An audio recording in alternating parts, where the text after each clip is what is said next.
মানুষকে নিঃস্বার্থ ভালোবাসার শাস্তি যে এতটা ভয়াবহ হতে পারে তা জানার পর ৬৭ বছর বয়সী মনু মিয়ার হৃদয়ে কি মানুষের জন্য তীব্র ঘৃণার জন্ম হবে? এখন হাসপাতালে শয্যাশায়ী নিঃসন্তান মনু মিয়া। গোপন রাখা হয়েছে তার সন্তানতুল্য ঘোড়াকে হত্যার ঘটনা। তার স্ত্রীর শঙ্কা, মনু মিয়া অসুস্থ শরীরে এই শোক সহ্য করতে পারবেন না। এখন পর্যন্ত ৩,০০০-এরও বেশি মানুষের কবর খুঁড়েছেন মনু মিয়া। কবর খুঁড়তে একটা পয়সাও নেন না তিনি। এই অসাধারণ মানুষটারও যে শত্রু থাকতে পারে তা ভেবে অবাক হচ্ছেন প্রতিবেশী ও শুভাকাঙ্ক্ষীরা। শুক্রবার সকালে মিঠামইন উপজেলার হাশিমপুর ৩৬ গ্রামের একটি মাদ্রাসার পাশে পানির মধ্যে ঘোড়াটির মৃতদেহ পড়ে থাকতে দেখেন এলাকাবাসী। ঘোড়াটির বুকে ধারালো অস্ত্রের আঘাত দেখা গেছে।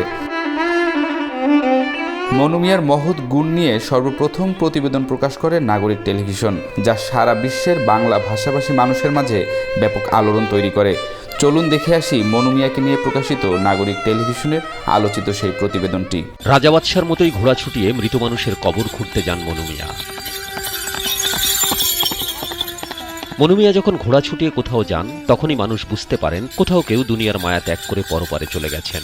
আমরা যখন দেখি যে উনি ঘোড়া নিয়ে যাইতেছে তখনই আমরা বুঝতে পারি যে উনি কোনো জায়গায় কবর করতে যাইতেছে। উনি এত নিখুঁতভাবে কবর করে যেন সে এই কবর করার একজন ইঞ্জিনিয়ার। মনু মিয়াকে বলা হয় কবরের ইঞ্জিনিয়ার। এলাকাবাসী জানান তার হাতের খোঁড়া কবরের সৌন্দর্য অন্যরকম। অনেক যত্ন নিয়ে কবর খোঁড়েন তিনি। উনি কবর খোঁড়ার কারিগর। বিভিন্ন জায়গায় ওনার নিজ উদ্যোগে কবর খুঁড়তে চলে যান। ওনাকে দেখলেই ওনার ঘোড়ার উপরে কাউকে চড়তে দেখলেই হয়তো বা অনেকেরই মনে হয় যে মসজিদে মাইকিং হওয়ার আগে ওনার কানে খবরটা পৌঁছে যায়। দেশ স্বাধীন হওয়ার আগ থেকে কবর খোঁড়া শুরু করেন মনু মিয়া। তার মায়ের কবর খোঁড়ার পর থেকে নিয়মিত এই কাজটি করতে থাকেন। এ পর্যন্ত ২৯৭০টি কবর খুঁড়েছেন তিনি। এই পর্যন্ত ২৯৭০ রান ঘর বানাইছি, বুঝলি, কবরস্থান করছি। কারো মৃত্যুর খবর কানে আসলেই ঘোড়ার পিঠে উঠে বসেন মনু মিয়া। তারপর ঘোড়া ছুটিয়ে চলে যান মৃত মানুষের বাড়িতে।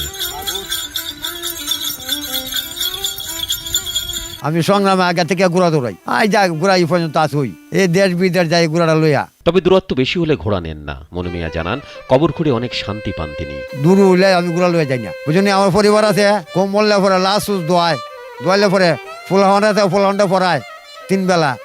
ফুলহান্ডা নমাজ আমার শিক্ষা করায়। যত আত্মভর্ত আছে আমি আত্মভর্ত নিজে জোগাড় করিয়া মানুষের যে বালা কর সুন্দর করিয়া গুরুস্থানটা করিয়া আমি মনোমত করিয়া আমি বাড়িতে আই না। আমার কোনো সময় খারাপ লাগে, আরাম লাগে। আল্লাহ খুব শান্তি রাখছে, আল্লাহ খুব শান্তি। কবর খোঁড়া মনু মিয়ার পেশা নয়, নেশা। লেখাপড়া জানেন না মনু মিয়া। তারপরও যাদের কবর খোঁড়েন তাদের নাম, পরিচয়, মৃত্যু তারিখ লিখে রাখেন অন্য কারো সহযোগিতা নিয়ে। স্বজনরা মৃত্যুর তারিখ ভুলে গেলে মনু মিয়ার শরণাপন্ন হন। মৃত্যুর তালিকা রাখছে বাবা, ডেলি আমি রেখে রাখি।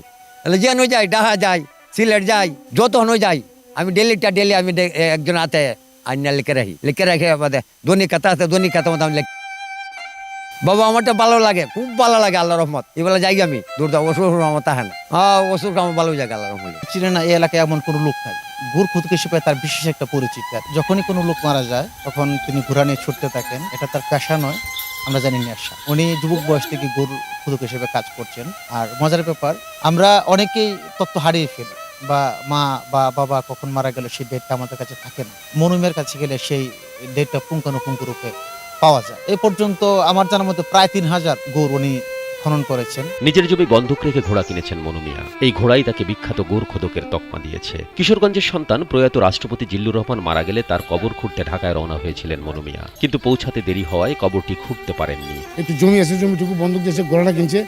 এই ঘোড়া নিয়ে সে দ্রুত বেগে চলে যায়। সাবেক রাষ্ট্রপতি জনাব জিল্লুর রহমান সাহেব যখন মারা গেছিলেন, ওনার কবর খোঁড়ার জন্য সে ঢাকায় রওনা দিয়েছিল। ঢাকায় গিয়ে সময়ের অভাবে সে ঢাকায় গিয়ে পৌঁছতে পারে নাই। এরপরেও ঢাকার ওনার সমাধির কাছে সে দোয়াকার করে আসছে। এবং তার ওয়াইফ, বিশেষ করে মহিলারা মারা গেলে উনি দোয়ানোর জন্য তার ওয়াইফও যায়। কবর খোঁড়ার জন্য যা যা প্রয়োজন তার সবই আছে মনু মিয়ার কাছে। অনেক যত্ন করেন এসব অনুষঙ্গের। ঘোড়ায় করে যখন তিনি কবর খুঁড়তে যান তখন সঙ্গে নিয়ে যান সবকিছুই। সম্বাদটা পাইলে উনি অনেক সময় হেঁটে যায় এবং ঘোড়া নিয়ে যায়। অনেক সময় অনেক দূর দূরান্ত সে যায়। এই ব্যাপারে উনি অনেক শ্রম দেয়, আমরা দেখতেছি বহু বছর ধরে। কবর খোঁড়ার সব কাজে নিজ হাতে সহকারীদের নিয়ে করেন মনু মিয়া। বাঁশ কাটা থেকে শুরু করে কবর খনন এবং মাটি দেওয়া পর্যন্ত নিজে তদারকি করেন সবকিছু। গতকালকে 6:30টার দিকে আমার বাবা মারা গেছে। মনে খবর হই নাই, আয়াসা দিই যে গুড় খুঁড়তেছে। এই সুন্দর করে যেভাবে গুড় করে, এমন আর কেউ ওই সুন্দর করে গুড় করেন। এ কাজের জন্য কোনো পারিশ্রমিক নেন না মনু মিয়া, এমনকি ওই বাড়িতে কোনো খাবারও খান না। 72 বছর বয়সী মনু মিয়া এখন এলাকার বিখ্যাত গোড় খোদক। এই কবর করার মধ্যে কোনো পারিশ্রমিক নেয় না, এমনকি মৃত ব্যক্তির বাড়িতে কোনো প্রকার খাবার বা পারিশ্রমিকও নেয় না। আমার বাড়ির সামনে যে কবরস্থান সবসময় খেয়াল রাখে, পরিষ্কারের জন্য শেষ ঠিকানার গড় যেমন উনি করতে পারে, এবং শেষ ঠিকানা কারিগর হিসেবে যেমন আমরা ওনাকে সবসময় সম্মতি করতে পারি।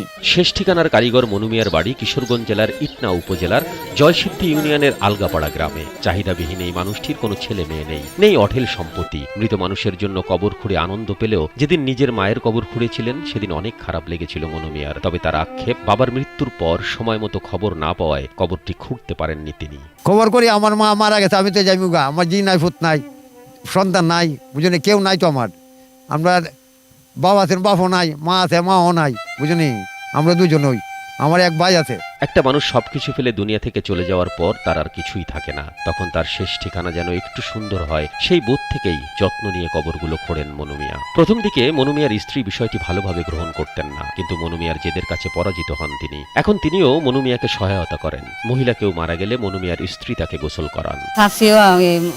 মহিলারা মরলে দোয়া হাল্লা করে অনেক দিন ধরে আমরা শুধু মানতে লাগবে। মনু মিয়ার কোনো সন্তান নেই, ভাই বোন থাকলেও স্ত্রী তার একমাত্র সঙ্গী, যে কারণে জীবনযাপনে কোনো চাহিদা নেই তার। তবে তার শেষ চাওয়া, তিনি মারা গেলে তার দাফন যেন সুন্দরভাবে হয়। শেষ ইচ্ছা বাবা আমি যাতে দেশ মারা যেতে পারি, আমার বাপ ভাই আছে এখানে এই দেশ, যাতে এখানে আমার সুন্দর দাফন ফোন করে আমার এই শেষ শেষ।